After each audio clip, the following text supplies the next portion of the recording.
Dans cet exercice, on va faire l'étude d'une fonction qui s'exprime en fonction des fonctions trigonométriques et ainsi faire la synthèse de toutes les méthodes de trigonométrie que l'on doit connaître. Dans cet exercice, on étudie une fonction f définie à partir de fonctions trigonométriques. Dans un premier temps, on va montrer qu'elle est 2π périodique, puis on va étudier sa parité, et enfin, on va étudier les variations de cette fonction sur l'intervalle 0,2π après avoir calculé sa fonction dérivée. Intéressons-nous dans un premier temps à la démonstration du fait qu'elle est 2π périodique. Une fonction f est 2π périodique si pour tout x appartenant à l'ensemble de définition, ici c'est R, f de x plus 2π est égal à f de x. Donc on calcule f de x plus 2π qui est égal à, entre parenthèses, 1 plus sinus de x plus 2π, facteur de cosinus de x plus 2π, moins 1. On a remplacé x par x plus 2π. Et bien sûr, comme sinus et cosinus sont deux fonctions 2π périodiques, on obtient que f de x plus 2π est égal à 1 plus sinus de x, facteur de cosinus de x, moins 1, c'est-à-dire f de x. Cette fonction f est bien 2π périodique. Intéressons-nous maintenant à la parité de cette fonction. Cette fonction f est définie sur R.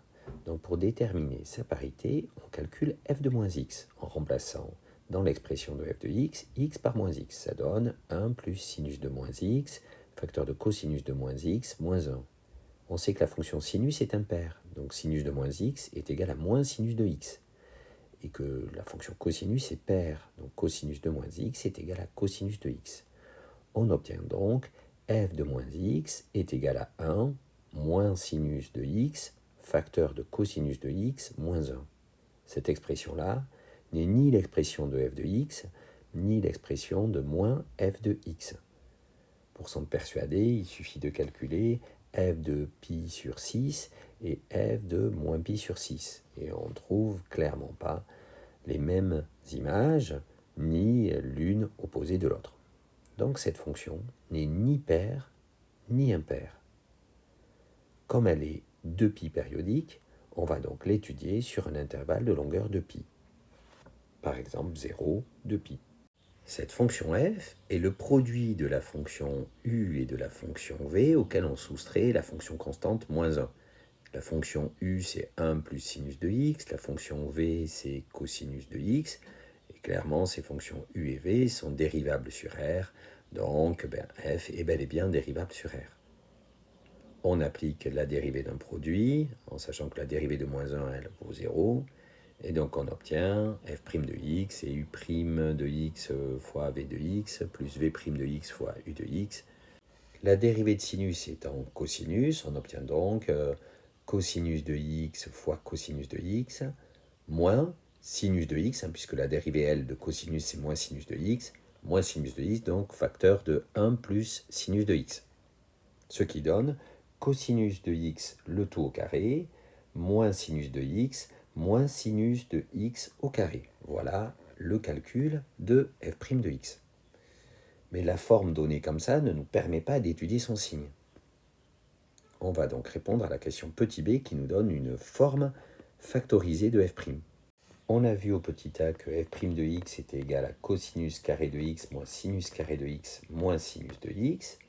Et on voit que l'expression qui nous est proposée fait apparaître que des sinus. Or, on sait que cosinus de x le tout au carré plus sinus de x le tout au carré est égal à 1.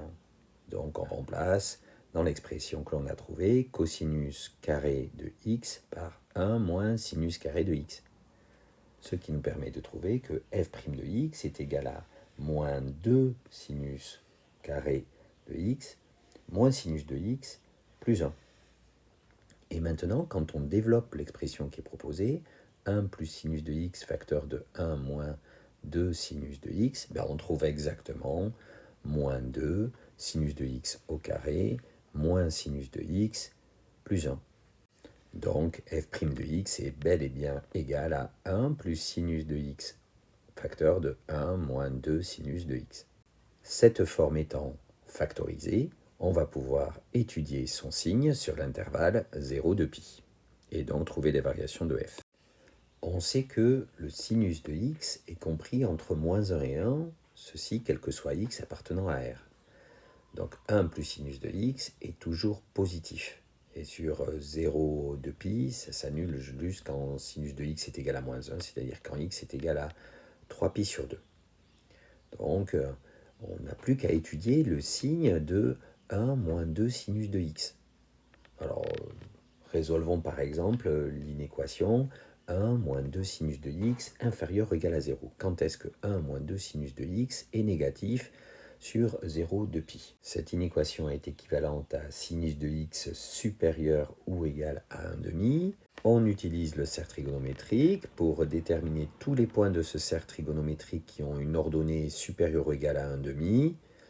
Et on voit donc que les solutions de cette inéquation sont l'intervalle pi sur 6, 5pi sur 6, puisque sinus de pi sur 6 est égal à 1 demi, et que le sinus de pi moins pi sur 6 est aussi égal à 1 demi. On utilise ici les symétries par rapport à l'axe des ordonnées du cercle trigonométrique. On peut alors dresser le tableau de variation de la fonction f.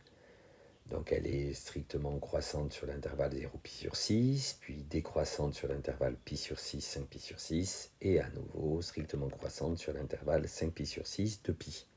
Le tour est joué. On a étudié cette fonction, exprimée en fonction de fonctions trigonométriques, trouvé qu'elle était de pi périodique, qu'elle n'était ni paire ni impaire, mais on a réussi à étudier ces variations sur un intervalle de longueur à sa période, donc un intervalle de longueur de pi.